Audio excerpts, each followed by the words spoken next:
Hello, friends. This is your host, Prashanth Daniel, and welcome to the Reasonable Truth podcast, a program dedicated to helping Christians to understand, articulate, and defend their faith as winsome ambassadors of Christ. It's wonderful to be back behind the microphone again, and I am very, very happy to tell you that I have a special guest today. Harry Edwards, Dr. Harry Edwards is joining us today. And Harry is the founder and director of apologetics.com, an organization dedicated to defending the truth claims of Christianity on the internet, radio, and other related activities. He received his Bachelor's of Art degree in Christian education and has an MA in Christian apologetics from Biola University, where he until recently worked as the associate director of the graduate programs in Christian apologetics in science and religion. Harry earned his doctorate, D.Min in Leadership and Global Perspectives from George Fox University, where his research culminated in a dissertation on contextualizing and defending the gospel for Gen Z, a chastened rationalistic approach to Christian apologetics. Harry is married to Minerva and has the wonderful privilege of raising two young men, Chase and Jonathan, both of whom are in college. Harry, my brother, welcome to the podcast. Thank you for joining us. Hey, thanks. Glad to be here, Prashanth. Yeah. Wonderful, wonderful. I read I read your dissertation. It was great, obviously, and I've always been mildly humored by how long these dissertation titles tend to be. Yeah, it's got to be unique. That's why. So, Right. and it has to sound kind of like academic or intellectual. I know, Yeah. right? I know. Right, right, right. Hey, obviously, we're both alumni of Biola, and your name is kind of legendary there and on the Biola campus, but you and I met for the first time last month at Reasonable Truths conference there, and it was so great to finally see you, man. Oh, man, the pleasure and joy was all mine, Prashanth. Yeah. I mean, I knew your name because Jacob Daniel, who's a good friend of mine, just Right. speaks highly of you. So, yeah, no, this is perfect. Very good, very good. All right, so we are going to talk about Gen Z today. Give us just take us right off the end over here. Who are Gen Z? What's the time period we're looking at? What years do they fall within? Give us a little bit of a snapshot of that demographic. Yeah, no, that's a good question. That question actually led me to do a little bit of research on what experts call generation study. So it is what it is in terms of the name. It is the art and science of delineating a unique set of behaviors and characteristics of a human cohort over a span of time. So one has to understand how groups of people behave and how their thinking process works, and that's what we call generations. And so Gen Z, they happen to be the last generation that's identified. Experts are not so sure what comes after Gen Z. And so Gen Z, again, is anyone born between 1996 and 2015. And I do want to mention how we came to that point, because a generation typically spans anywhere between 15 and 20 years. Right. So every 15 to 20 years, there's going to be a generation. And it's important to know how that works, because then we can tailor our message to their thinking process, how they behave. And I want to just go through really quickly how experts delineate, Yeah, definitely go for it. what they use, like what methods they use to determine a generation. So there's three main ways, big factors that help identify a generation. One is called the age effect, and that's the most common way that we determine a generation, like the boomers, the Gen X, the millennials. It's just their age. So, the older they get, the more defined the generation is. And that's typically how we identify, like you and I would identify generation. Another one is called a period effect. So this is when you have outsized effects that form a generation, that keeps them together. Like a good example of a generation that was formed by a period effect would be folks growing up in the 60s. As you know, it was a tumultuous set of years. Assassination of JF Kennedy, Martin Luther King got assassinated as well. Vietnam War. So, we think we have it bad right now in the US, but I would say the 60s are much, much worse. Not to mention the sexual revolution as well. That's right. So a lot of things happened in the 60s. And so people growing up in the 60s, you can imagine that their values, their way of thinking, their behaviors, all of those have been shaped by those events. Can you imagine like mistrust of government? You get assassinations of big names, conspiracy theories, right? So no one was immune from how their psyche got affected by those things. And then here's another one, which is an interesting way that generations can be determined, and it's more rare. And I want to argue that, and this third one is called the cohort effect. I talked about outsized effects from causes.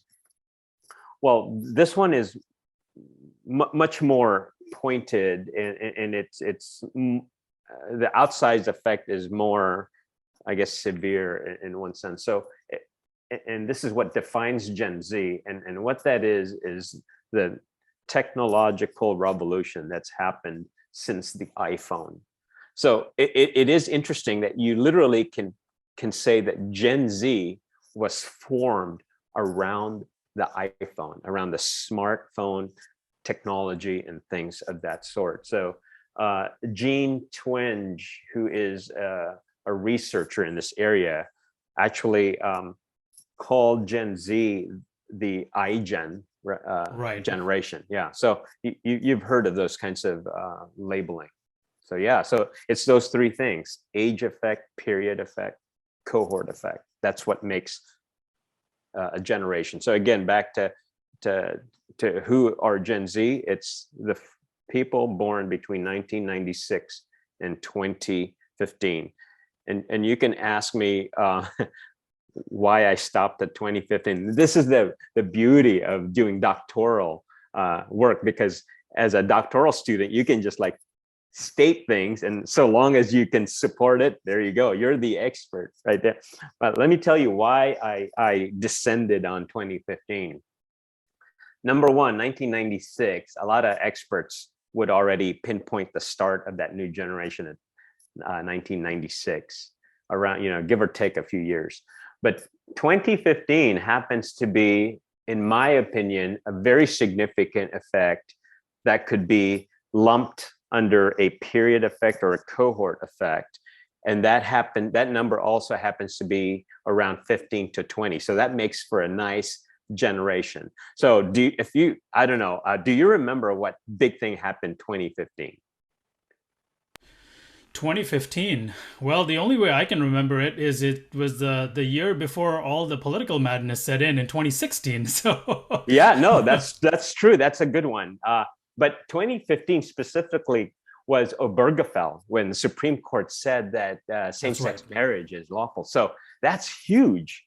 That is huge. And so I get it. I mean, people born around that year, they have no idea. However, I can say that people born since then, it's normal now to have same-sex marriage. It's normal. There's nothing wrong with it in their psyche. That's right. That's right. And I would even say that, kind of going along the parameters that you defined over there, sometimes you have like these, and Obergefell, I think, was almost kind of like a black swan event, where it was just, it kind of defined the generation. And so we're going to talk about some more characteristics of Gen Z and how, they are, in a sense, the most racially, sexually, politically progressive, generation compared to all the others ahead. Now, I just want to, obviously, we're going to talk about the point of this podcast is not just to talk about who Gen Z are, but what this means for us as Christians. What does this mean for the church? How do we approach Gen Z and things like that? So along those lines, explain to me what you mean by a chastened rationalistic approach, which is actually part of your title for your definition. Explain that for us. Yeah, sure. So a chastening of anything is almost like a reprimand or scolding, right? When you chasten someone. So here I am in my dissertation. I am sort of chastening. I say sort of because I'm doing it lightly because in some ways you cannot escape rationalism. And I'm not, okay, hear me out. I'm not attacking rationalism. What I'm attacking is the extreme form of rationalism, which in my experience, all right, has crept into apologetics programs and seminaries and churches. And what do I mean by that? And here's what I mean by that. Idealism has always been a friend to us, right? I mean, God created us in his image. We are thinking beings. It becomes bad when idealism switches over to ideaism.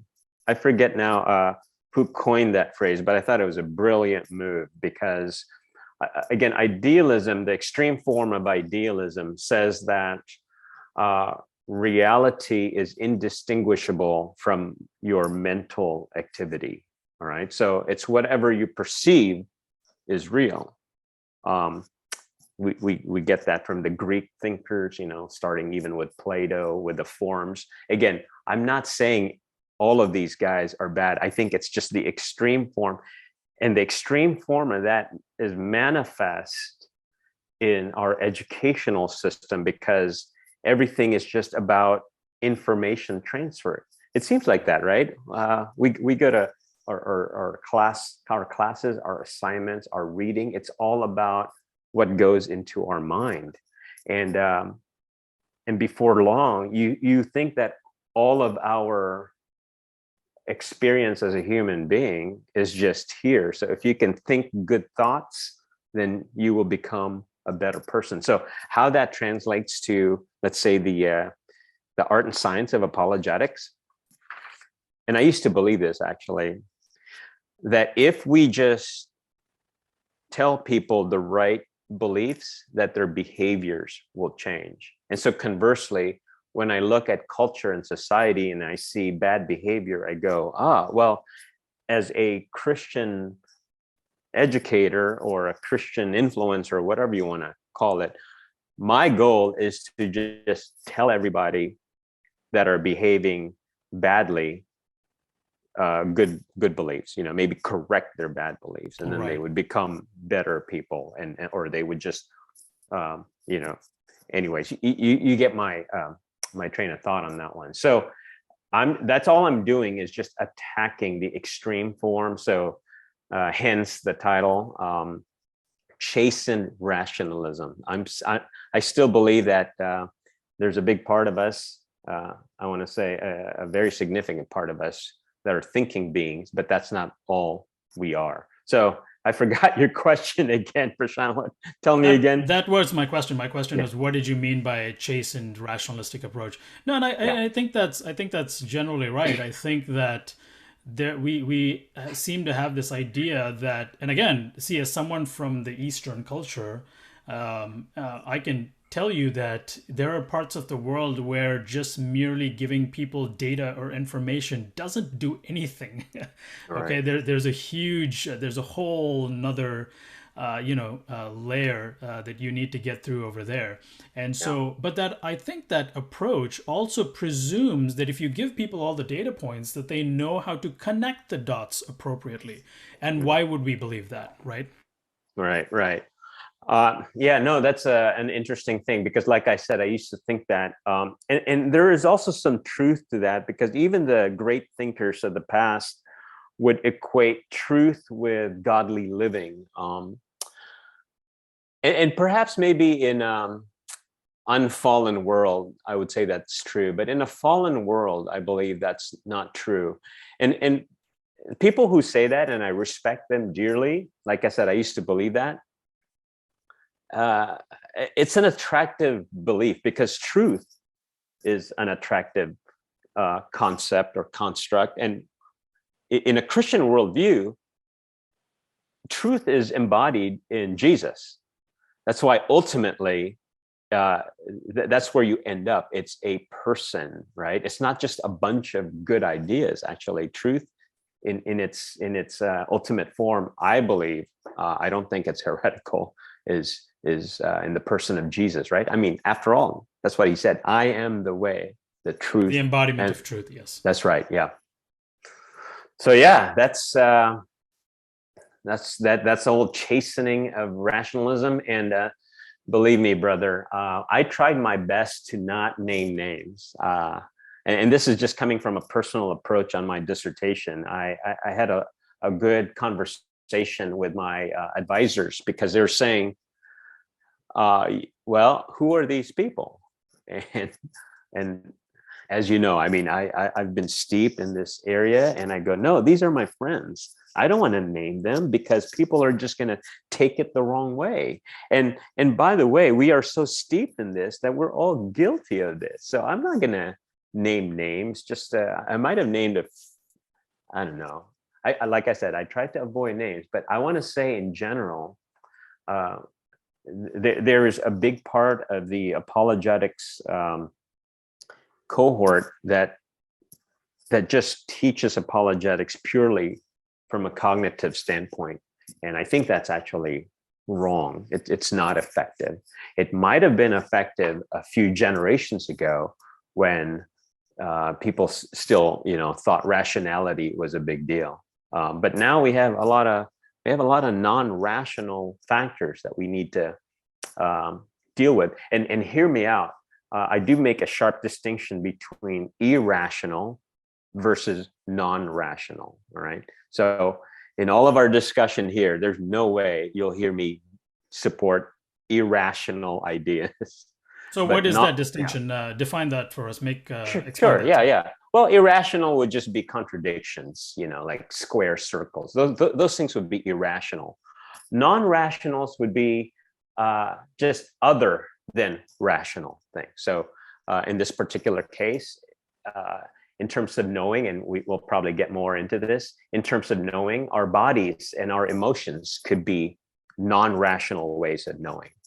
Yeah, legitimate non-rational ways of knowing, not irrational. But again, sometimes we're so quick to label people irrational when we just got to listen sometimes, because maybe what they're claiming is just non-rational options.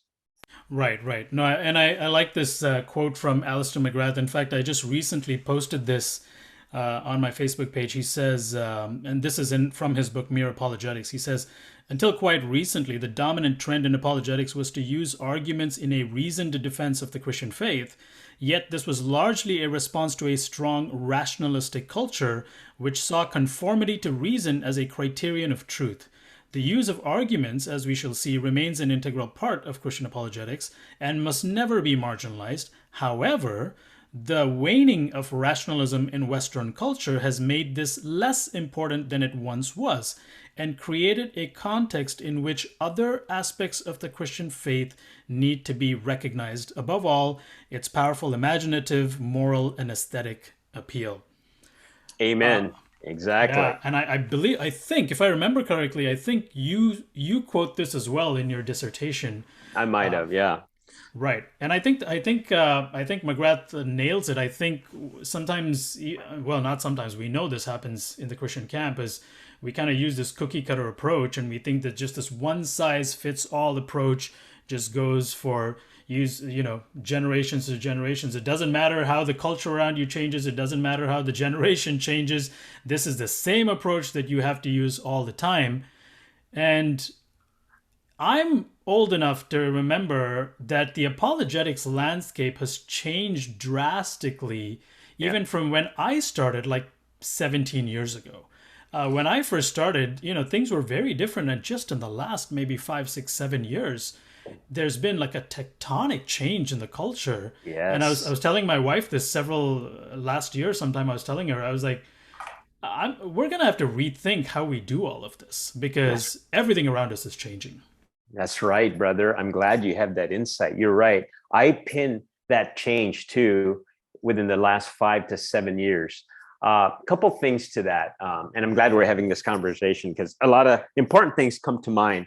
I used to pay close attention to current events. Believe me, I mean, I would my morning routine would be coffee and toast, and then I've got the newspaper and I've got the Bible.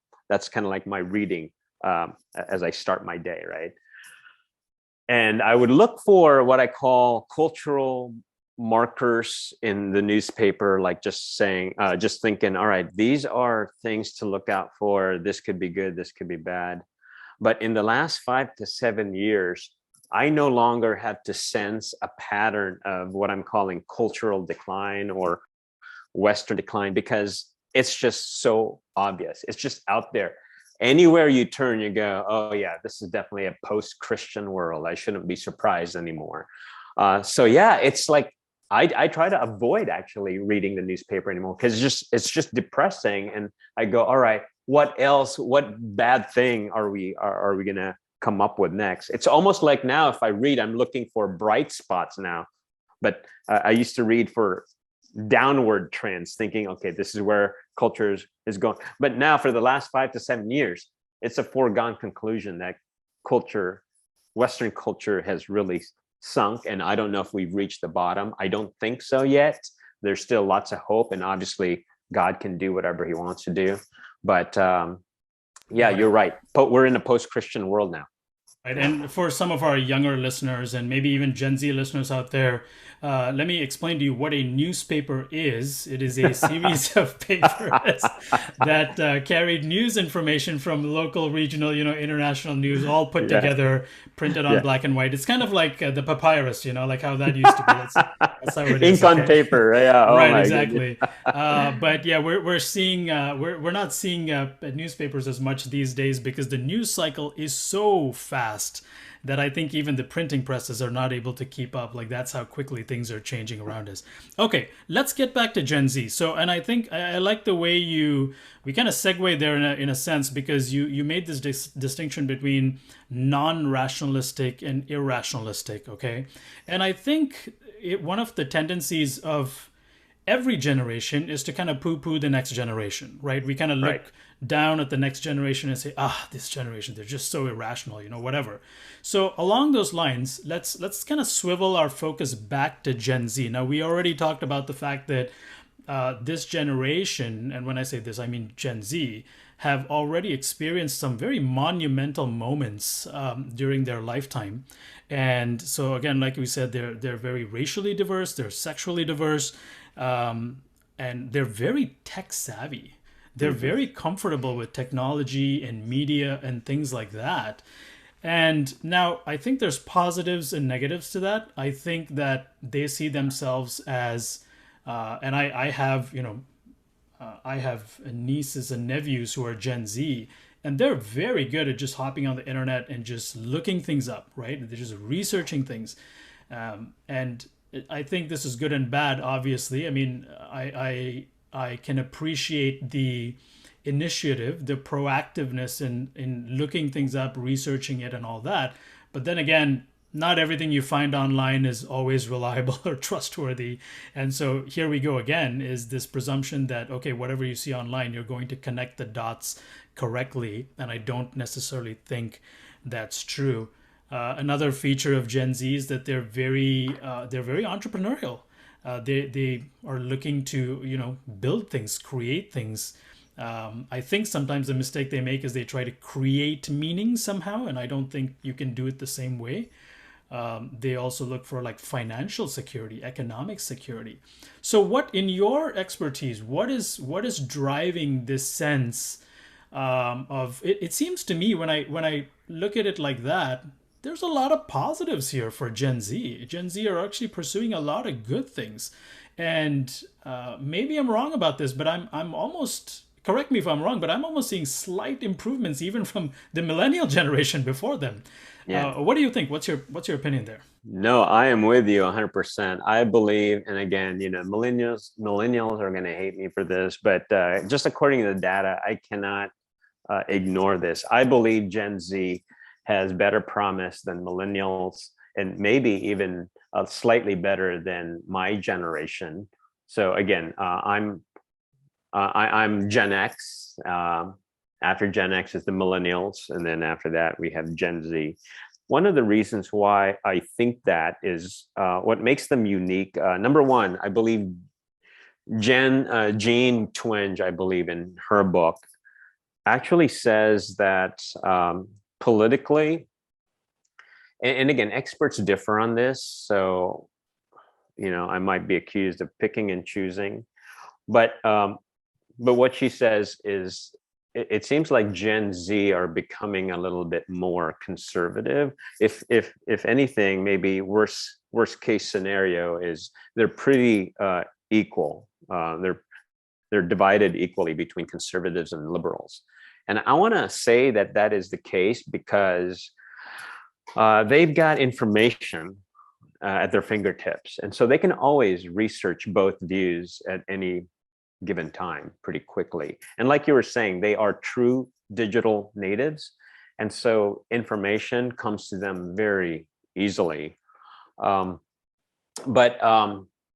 one of the reasons also why I think they're better than millennials is because they have seen literally their older siblings fail at many things, even their jobs, let's say. So they want to just be better than their older siblings.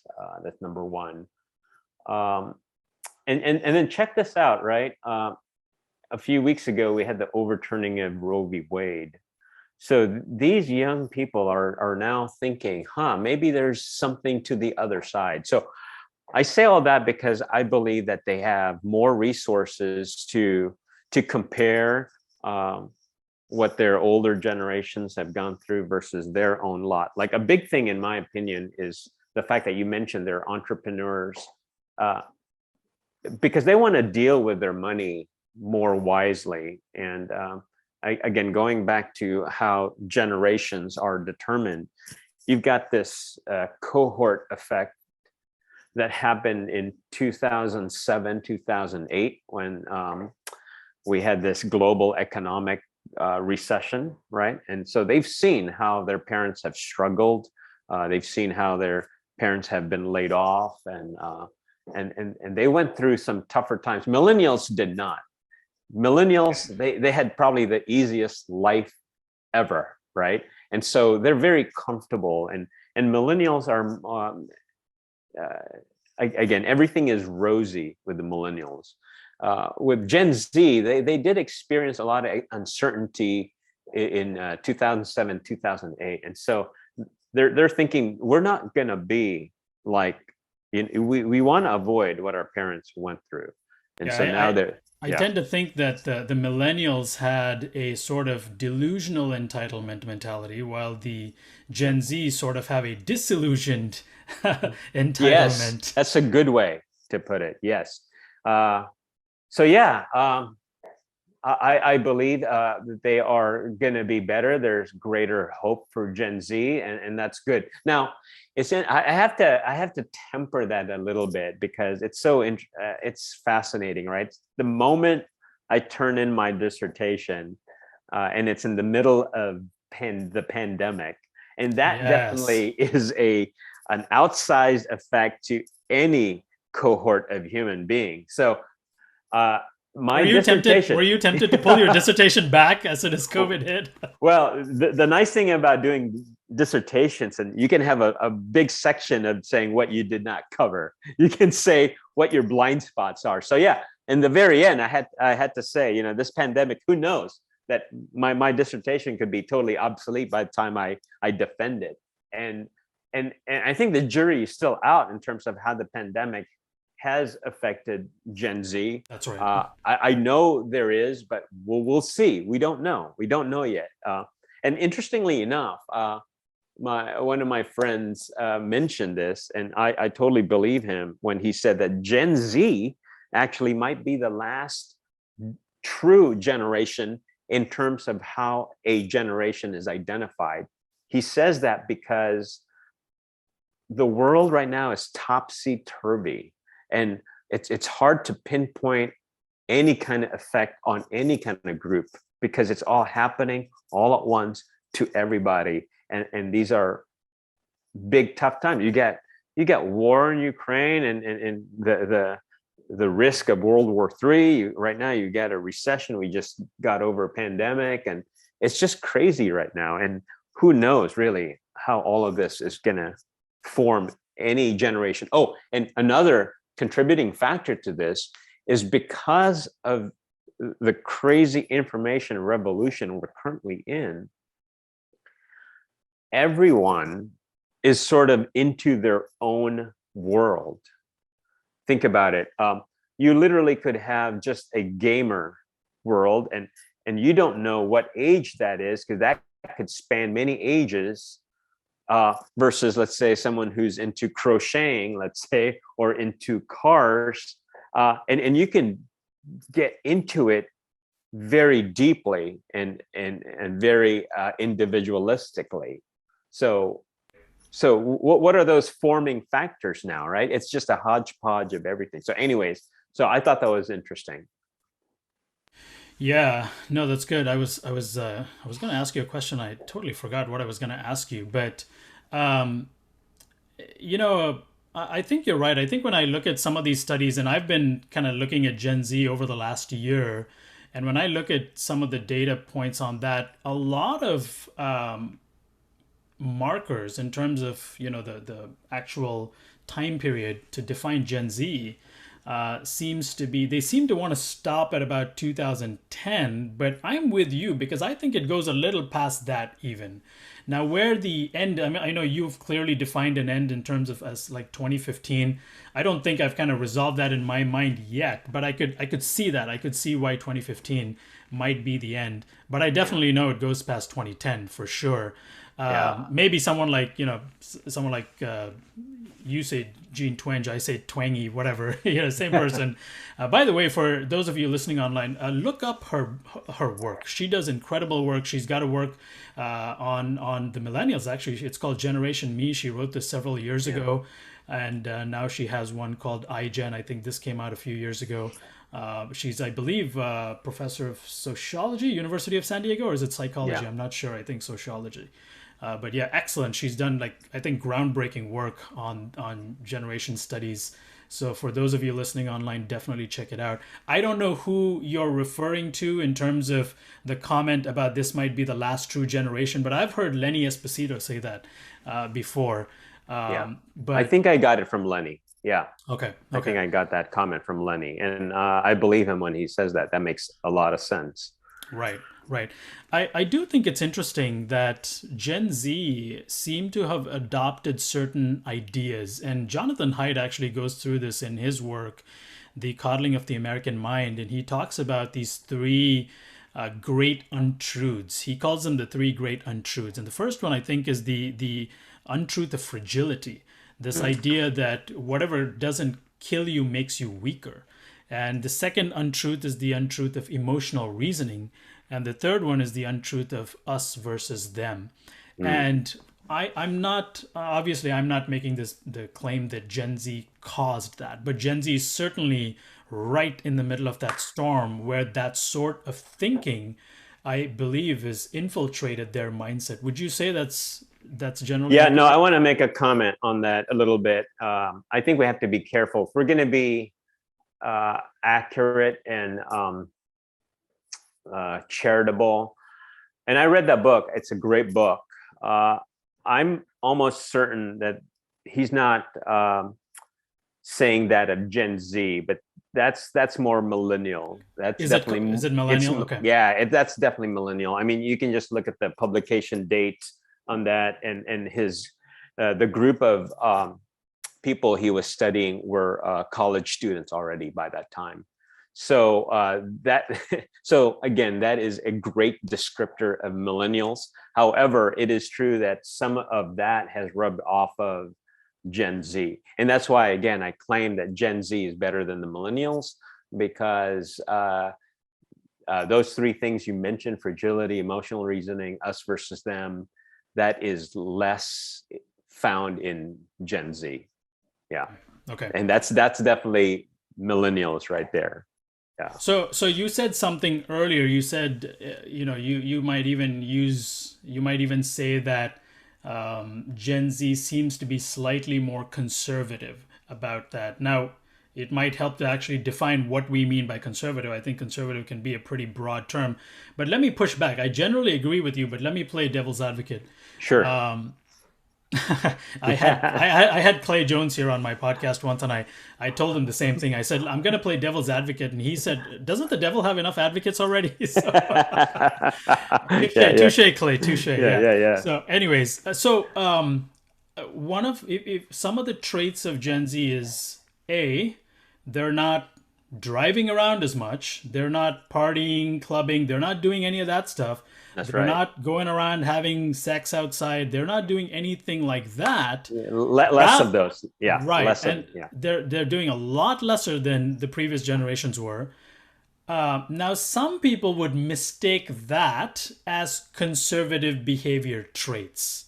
So unpack what you said, or at least qualify what you said earlier when you said they might seem to be more conservative. Yeah. Well, fiscally conservative, that's for sure. In terms of morality, I believe that when they see the 2007, 2008 recession and caused by supposed learned men and women, leaders at the top who made these moral decisions, they go, I want nothing of that. So they look and say, it's not that, and let me consider other moral frameworks out there. So, like for instance, among the millennials, I'm going back to millennials because I think there's a carryover when it comes to this particular thing. They no longer, like 87% of them stopped going to church because they claim that there's too much judgmentalism in the church. Wow. But 87%, really? Yeah, 87% of millennials have who stopped going to church say that. And then an equally high number of them, 85% of them, say they stopped going to church because of hypocrisy in the church. And I believe that has a carryover to this new generation, and maybe we might get into this, but this to me, out of all of the numbers and statistics I've seen, this one by far is the most startling and challenging at the same time, sobering at the same time, and more like a call to action type of thing. But among Gen Zers, only 4% of them claim to have grown up with a biblical worldview. Only 4%. So when you think about that, if you're talking to anyone here in the West, born between 1996 and 2015, if you mention things like Adam and Eve, Noah's Ark, parting of the Red Sea, Jesus, his disciples, any of those words, they're going to be scratching their head and go, what did you say? What do you mean? What's that?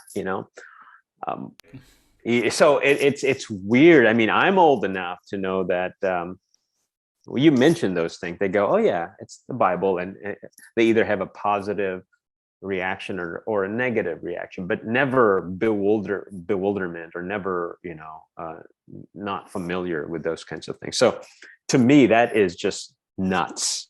So I don't know what Christian leaders are doing, what pastors are doing, what youth pastors are doing with that, but they need to know that there is a lot of work that we need to do. Yes, I agree, and I think this is a good segue kind of into our last phase before we go into the break. But one of the things I've noticed, Harry, and you can opine on this as well. is over the last few years, I've seen this definitely. I'm seeing it with Gen Z, but I'm also seeing it with kind of the tail end of the millennials. Is that it seems to me that for this culture, this generation, theology seems to be downstream from culture. They're very, very immersed in the things that are happening around them. And here's another statement that I also want you to opine on is that I want to say that I think probably for Gen Z, they're not as interested about the truth of the Christian faith as much as they are interested about the morality of the Christian faith. Does that make sense? And so they want to see not so much about whether the historical narratives or there's any sort of like tangible empirical sort of credibility to the Christian faith. I'm not saying it's not important. I'm saying that they want to see how the truths of the Christian faith speak to the immediate existential cultural things that are happening around them. Would you say that's kind of generally the Gen Z's mindset toward anything that has to do with spirituality, religiosity, or philosophy? I think so. And again, it's related to this information explosion out there, and they see the hypocrisy in the church, which again, I claim earlier that it's more millennial, but there's definitely overlap to Gen Z when it comes to that, because after all, millennials are their older siblings, right? So a lot of that is passed on, but at the same time, they're also reflective, and I think they've also seen related to hypocrisy how a lot of church leaders, pastors, worship leaders, right? All of these guys that they looked up to fail, and they're wondering, well, if they say all of this is true and you got to live by these, but then yet they don't, then it's legitimate for them to question these beliefs. Absolutely. And so there's got to be again, in my dissertation, a strong connection between behavior and beliefs. I'm not jettisoning beliefs, and I know it could be cause for trouble if we say that behavior is the sole purpose behind Christianity. I think it's both. It's both.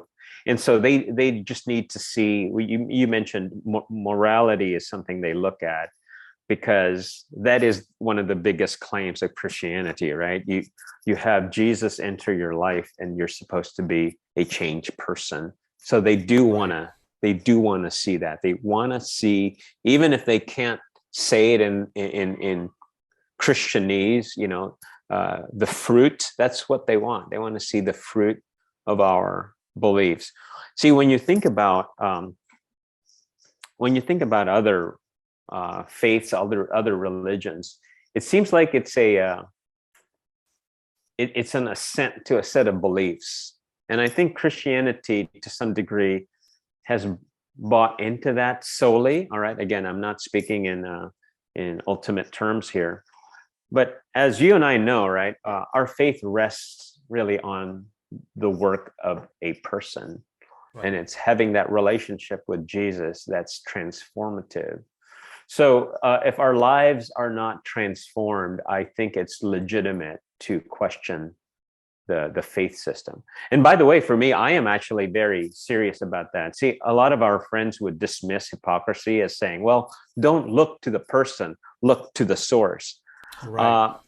We should not be quick to say those kinds of things, because yes, I completely agree. Yes. Yeah. So hypocrisy is a legitimate charge. Like, for instance, you and I wouldn't be trusting any of our friends if they say, Colgate is the best toothpaste, right? And then you come visit their home and you notice it's not that. I mean, you would wonder, right? Go, wait, brother, you said that this is like the best toothpaste to prevent cavities, but you're using Crest or something. How long have you been using that, right? And then if you know that person actually has good teeth, you go, well, why did you say Colgate is the best toothpaste? I'm going to switch now to Crest, but I don't trust you anymore, brother, or sister. So, but So magnify that to, that's arguing from the lesser to the greater. Now you have this system of faith saying, your eternal security to be with the true, good, and beautiful is secured. Your life is going to change forever. You're going to have the best life in the sense of the fullness of life. You don't have to worry about these kinds of things. It's not saying that you won't have any troubles, but you'll be able to deal with it, and so on and so forth. And then, that is just like good news, right? And then it turns out that the person that's saying all those things is not following that. I would question that. I would definitely question that, and be such a turnoff. And not only would I stop having faith in that friend or person, I'd stop having faith in the system itself. So, Right. Yeah. I think I think a couple of years ago I was reading Dr. John Marriott's book on deconversion. I'm trying to remember the name of the book. I don't remember exactly, but he outlines a lot of anecdotes. The book is full of anecdotes mostly, but he outlines a lot of such anecdotes where a lot of young people are pretty disillusioned by, like you said, the hypocrisy in the church. And I think you actually you said this well in your paper. You said, I'm quoting from Harry's dissertation here. He says, "Moreover, my research indicates that Gen Z long for meaning and long-lasting relationships. In most Christian settings, Gen Z do not pine for more information about their faith. They already have enough. What they're searching for is how to put faith into action, a formation which leads to transformation." I think that's exactly right. I think we often assume that, again, this kind of goes back to your chastening of our approach, right? We assume that, okay, wait, here's the evidence, here's the arguments, here's the dots for you.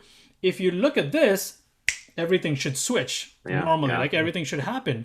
But again, I would say that, like you mentioned also, Gen Z is not impressed by information. They're not impressed by facts because they have access to it. In fact, they probably know how to access information better than we do. And so what they want to see is a tangible, transformational sort of milieu. They want to see how all the evidence and the information and the data that we're giving to them manifests itself in a direct, impactful, influential way for them in the manner of how they see lives change around them. Would you say that's right? Oh yeah. I mean, what they're after is an attractive life or attractive lifestyle. That's what they're drawn to.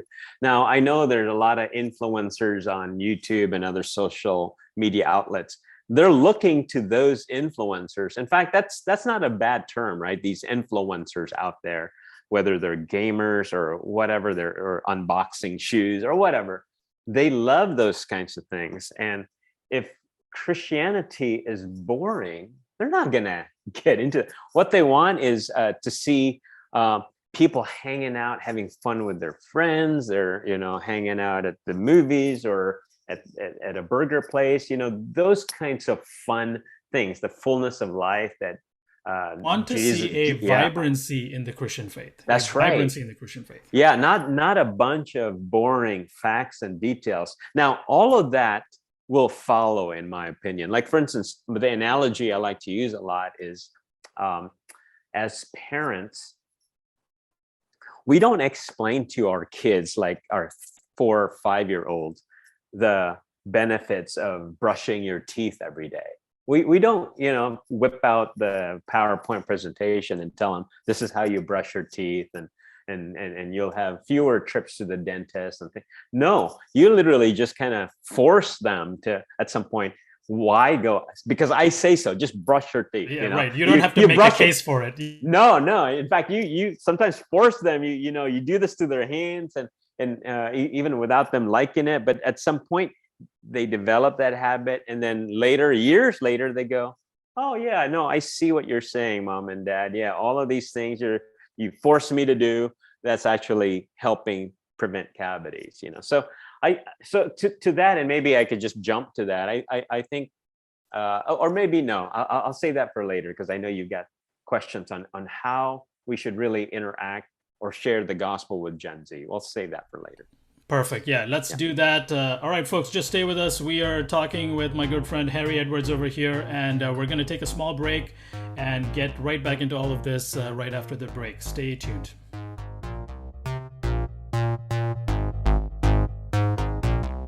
All right, welcome back to the Reasonable Truth podcast. I am in conversation with Harry Edwards today.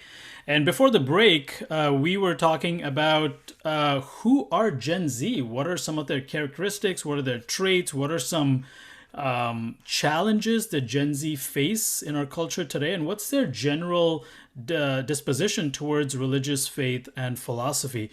And Harry, in this segment, I wanna bring it down. I want to talk about what does this look like practically for us as Christians. So, like you said, and I think you were very eloquent about this in the before the break, and talking about how we need to adopt an appropriate methodology in how we are going to reach Gen Z. So obviously, I think, like I said before, I chastened something before the break, that we cannot use a cookie cutter approach to all the generations, to different sort of generational changes. So specifically with Gen Z, what kind of challenges do we face in sharing the gospel as it pertains to their own particular tendencies and dispositions?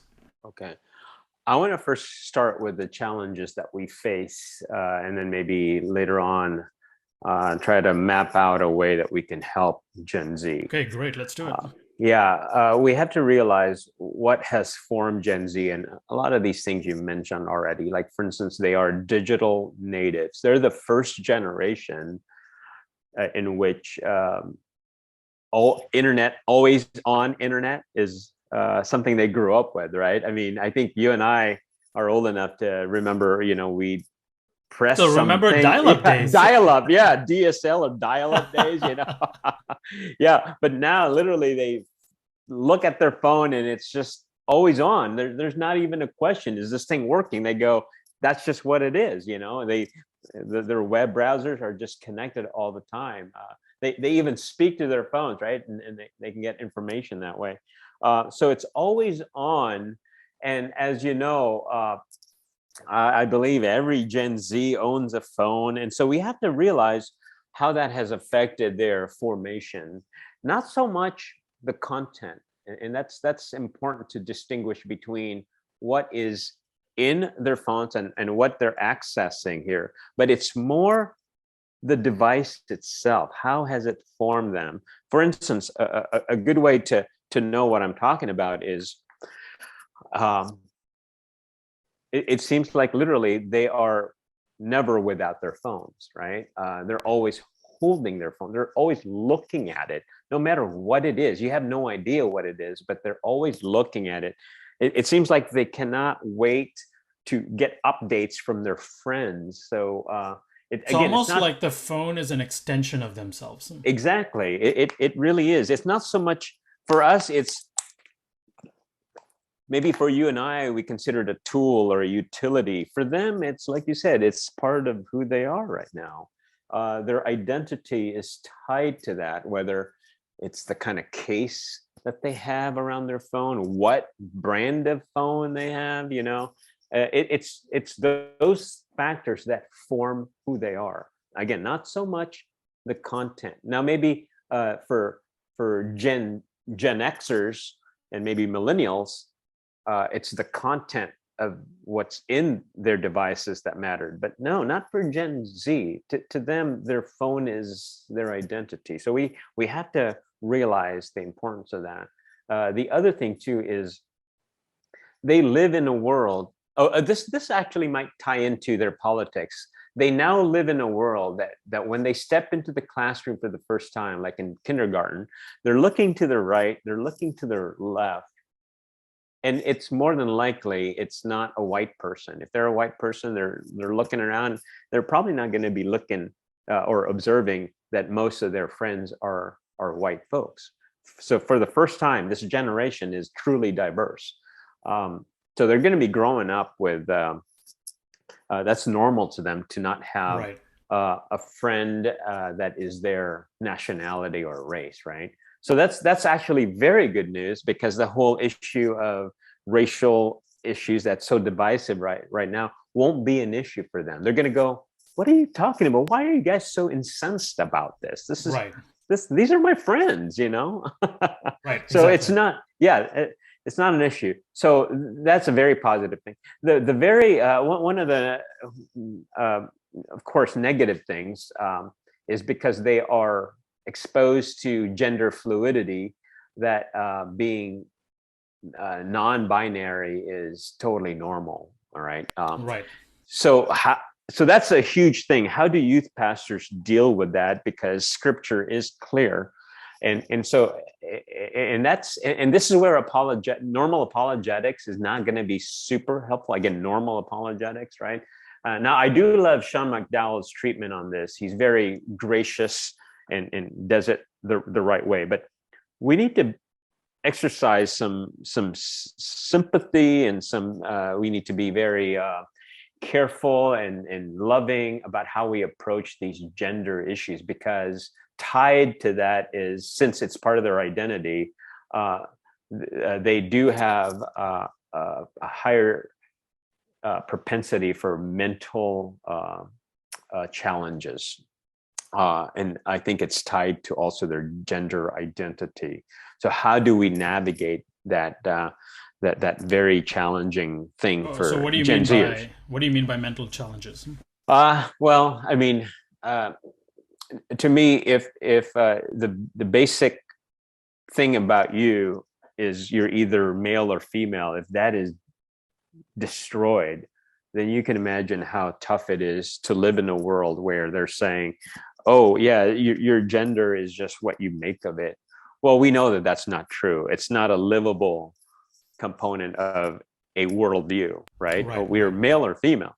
When you mess with that, then who are you really? Now, I'm not saying that's the most important thing about you, but that's definitely a big part of who you are. Right. Your maleness or your femaleness. That's That's right. if you can't even start with that, right? Then you're continually searching and you're never finding what you're looking for, Right. because There's no common ground to start from. Yeah. there's no common ground. Yeah, society keeps telling you you can be whatever you are, but no, that's not true at all. So, and so it leads to a lot of depression and anxiety, and that's another big thing, another marker of Gen Zers. They are more medicated. They deal with mental issues more than any other generation.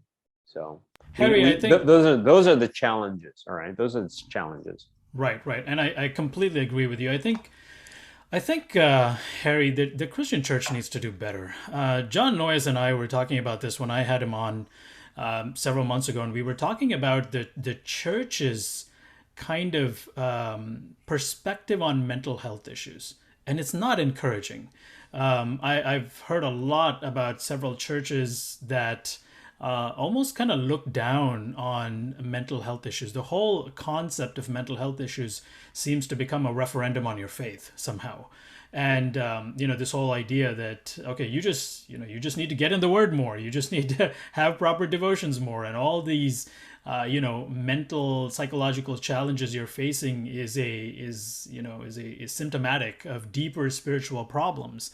And I think when you kind of take a sort of binary approach like that, number one, it's a blind spot. We kind of have our head in the sand in terms of the actual nuances and complexities of mental health problems. But secondly, we also become irrelevant to the person who's suffering with the mental health challenge. Now, I know in our culture we have a propensity to try to clinicalize everything and make everything about, a mental issue. And I think the truth is always somewhere in the middle. So I think the Christian church needs to do better in terms of, number one, having our finger on the pulse of what is happening in culture with all these trends and movements happening in gender and all these areas, but also having a more, like you said, like Sean does this really well, having a more compassionate, in-touch approach to mental health issues that seems to be plaguing this generation. Yeah. I want to just point out that the reason why, in my opinion, the church reacts that way, again, it's an over commitment to rationalism, right? So again, what I've been saying, if we have the right data points, issues, and ideas in our mind, then we Correct. can take care of our emotions. When again, they're good two researchers, Sloman and Fernbeck. I mentioned them quite profusely in my dissertation. They're a couple of bright guys. They've published in this area, but they talk about non-rational factors that actually help in our, I guess, behaviors and formation, and they point to emotions as what they call like somatic markers. I thought that was an interesting thing, somatic markers, where long story short, they've determined that it's actually sometimes the other way around. It's our emotions that inform our cognitive faculties.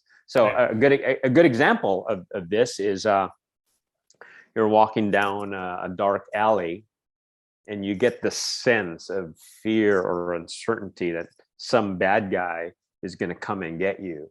Well, your emotions are the triggering factors before you actually think, oh, I'm in danger, I better do something else. But sometimes it's those triggering factors. So those things are real, and those are emotions.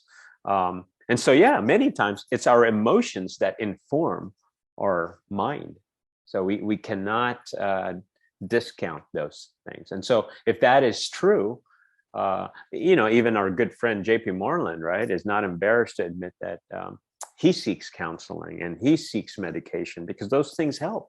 Because the mind and the body, they had this mysterious connection together. So again, it's not just, we're not brains on a stick, as James K. Smith always says. We're not brains on a stick.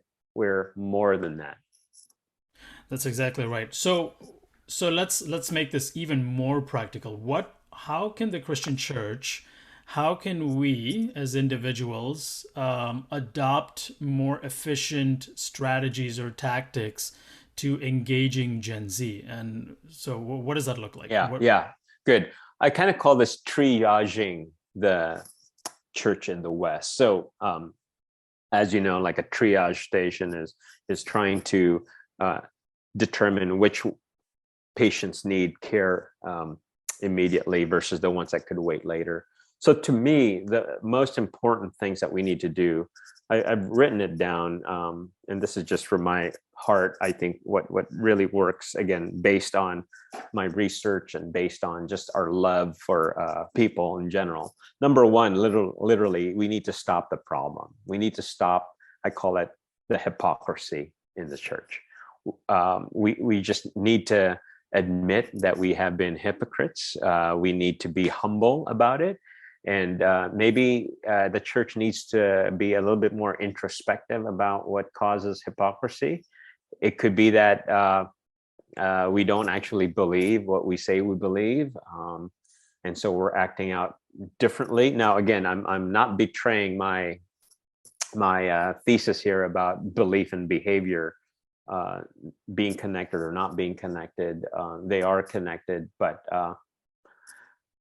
again, like I said, it could be a factor in that. Maybe our thinking about discipleship is all wrong, and so we're not being formed in the church properly.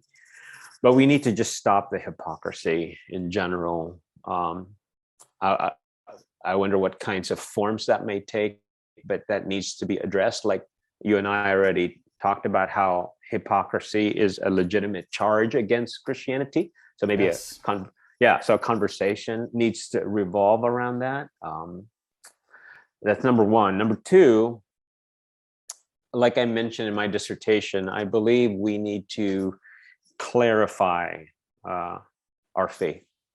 Maybe, and I was going to mention earlier, maybe one of the reasons why we take such a exclusive rationalistic approach to apologetics is because, to be honest, it's easy, right? Logic in some sense is easy in a sense that it's undeniable. Correct. So once you get 1 + 1 = 2, that's easy. So once you get, let's say, the arguments for the Kalam cosmological argument, once you memorize that and everything, that's easy. You don't have to do a lot of work, and you can spout it off, right? So that's the easy way.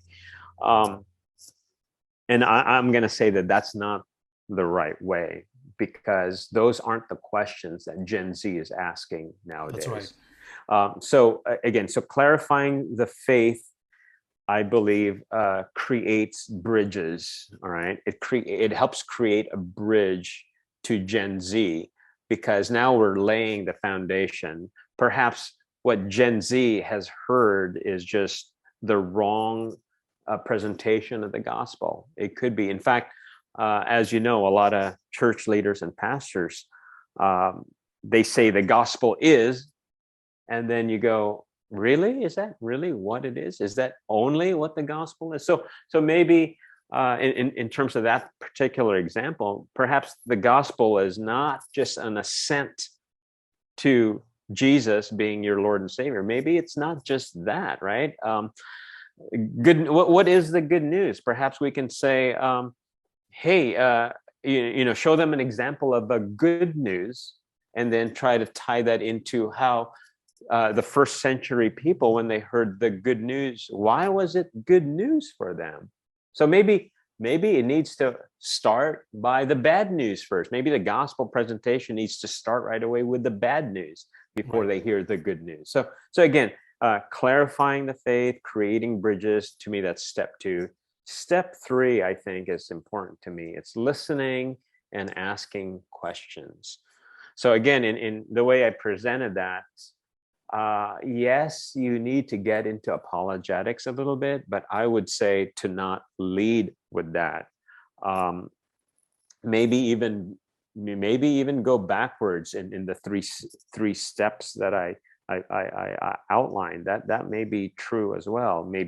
But maybe listening, maybe asking questions. And again, all of these things, in my opinion, the 3 things that I laid out there could be under the banner of discipleship. Right. Again, relationship building. We already said they don't care about facts. They care about relationships, genuine relationships. In fact, right, Matthew 28, I think the presentation of the Great Commission in Matthew 28 is to make disciples. It didn't say to go and preach the gospel, because that's entailed. But to me, the fact that the preaching is not consistent with I think in Mark it says preach and make disciples. But I thought it's interesting that it's not consistent. The preaching of the gospel was omitted or whatever in Matthew 28.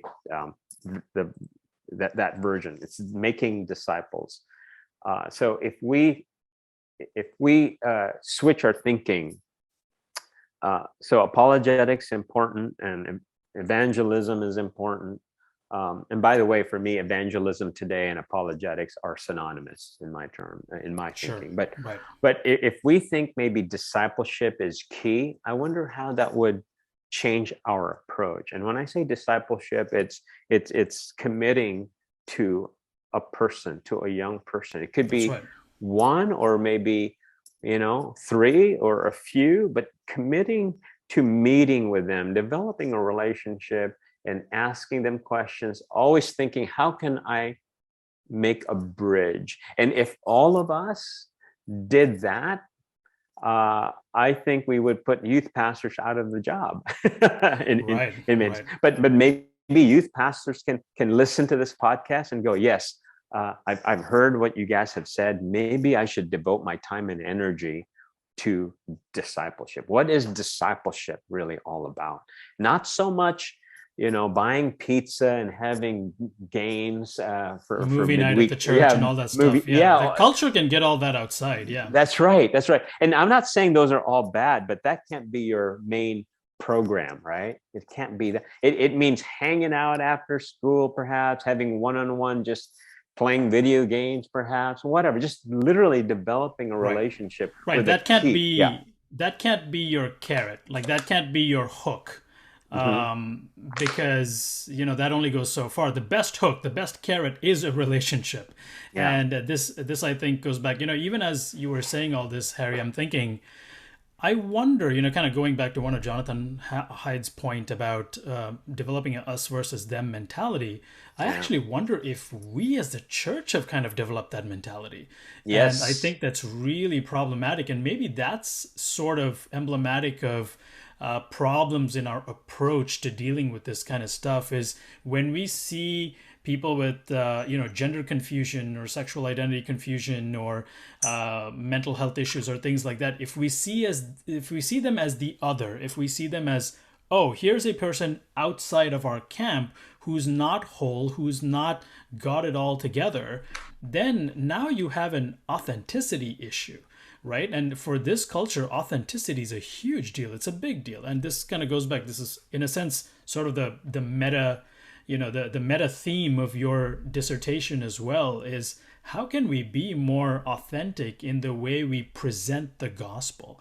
And I think a lot of times church culture tends to have, we focus a lot, at least maybe even from the pulpit, about the meta narrative of scripture, the meta narrative of theology and all those things, but we lose sight of the little things, the little mini micro narratives along the way of the orphans, the poor, the sick, and so I think that's a huge component that the church needs to sort of recalibrate our focus on in terms of being in touch with this malady. Yeah, no, I think we've reached a point in our culture or this point in church history where we need to go back to the basics because we've lost. Don't we always? Yeah, exactly. I think we've lost the privilege of going for the meatier stuff. Like, for instance, I was just doing my devotions the other day. Jesus himself said to his disciples in, I believe, John 16, he goes, I have a lot more to say, but I know you guys can't bear it. You guys can't take it. Exactly. This reminds me of another church member at my church, because I'm right now leading the men's ministry and I'm new to this church, right? And I'm trying to gauge their like the level of Christianity they're at, like what stage of faith are they in? Some might be baby Christians, some may be mature Christians. But anyways, there's this one fellow who keeps saying, you say this, talking to me, you do this, you say this, but I just want to get into the word, I just want to get into the word. And I told him after just repeatedly telling me that, and I know, I know his heart's good and everything, but I said, you know what? We could definitely deal with the meatier stuff, but we don't even know how to love our neighbor, brother. Yes. What are we doing? Like I showed him the passages of like the one another's, I go, we're not even doing these things. We're not caring for each other. We're not lifting each other's burdens. We're not even doing the basics. So I'm really tired of hearing of all of this sophisticated hermeneutics and blah, blah, blah. And in many ways, we've become Gnostic, right? Yeah. We think that there's some special insight that scripture will reveal to us and will change everything. No, not really. I mean, Right. It's love God and love others. And what does loving others mean? What does loving God mean? And are we doing those things, right? So I'm really just sick and tired of hearing about this and that, especially now that we're post-Christian. We've lost the West in some ways, and we're wanting the meatier stuff. Come on, we can't even handle the basic. We're not even doing the basic things. Right. So anyways, that's kind of like my soapbox thing. No. It's a very sobering soapbox, but it needs to be heard. As we approach the end here of the podcast, and I intentionally use the word sobering because this should make the Christian church reflective. We have to look inwards. We have to look at ourselves in the mirror here, and ask ourselves some serious questions. It's easy, like I said at the top of the show, it's easy to look down at the next generation and kind of poo-poo them and be like, man, here's all these problems with these guys and all that. But I want to say, Harry, that like we said, I think Gen Z provides the church an incredible opportunity, multiple opportunities, I think, to recalibrate, to reorient our focus. And like you said, what are we doing talking about all this heady cerebral stuff and all this sophisticated, meaty apologetic stuff when we can't even brush our teeth, right? So that's precisely the point. So let's chasten ourselves here. What can the church learn from Gen Z? Good question. What can the church learn from Gen Z? I think number one, I think we need to have what experts or our sophisticated apologists, philosophers, theologians would say, an epistemic humility. Right? I think that's key. That we don't know it all. Number one, the things we claim we know, we don't even practice. So it's almost like Gen Z is holding a mirror to us, but not even in a bad, cantankerous way. We know that they're like a third of them belong to the nuns, right? The NONES. Right. Mm-hmm. So these nuns, and they're growing. They're growing, by the way. This group of people. It's not that they're antagonistic toward the church, and not many of them are even true atheists. But I believe that they are searching for truth, for meaning, for beauty, and the church needs to realize, you know what? We're actually a special place. We're salt and light. So let's be salt and light. Let's be a place where there's a certain attractiveness, so that the seeker, the genuine seeker, looks to this body of Christians called the church, called the local church, and go, I want what they have. Why are they so, they're doing all sorts of things. They're happy. They're hanging out together. They're always attractive. Yeah, exactly. I want what they have. So I don't know. The church needs to be that and start and maybe stop what I love what Tim Ulof and Rick Langer in their book, Winsome Conviction, they said the main problem of the church today is that we're quarreling. We're quarreling. And that's true. Did you mean, is it Winsome Persuasion or Winsome Conviction? That's a good, maybe one of the two. one of those two. Yeah, one of those. But yeah, we need to stop quarreling. And so maybe we're quarreling about like how many angels can dance on the pinhead, that type of thing, and debating about whether Calvinism is true or not. Maybe we should, be a little bit more thoughtful in how we get into those. I'm not saying those are bad things. I'm not saying that, but maybe we need to be careful how we air out our dirty laundry, right? Maybe it's for the mature among us, but not to just say, yeah, it's the church is about this, the church is about that. Like I'm ready to actually adopt this saying, and hopefully I don't get in trouble by saying that I am attracted to this saying, like belonging first before believing. I think our church right now, we need to make them feel like that they belong, and because we love them unconditionally.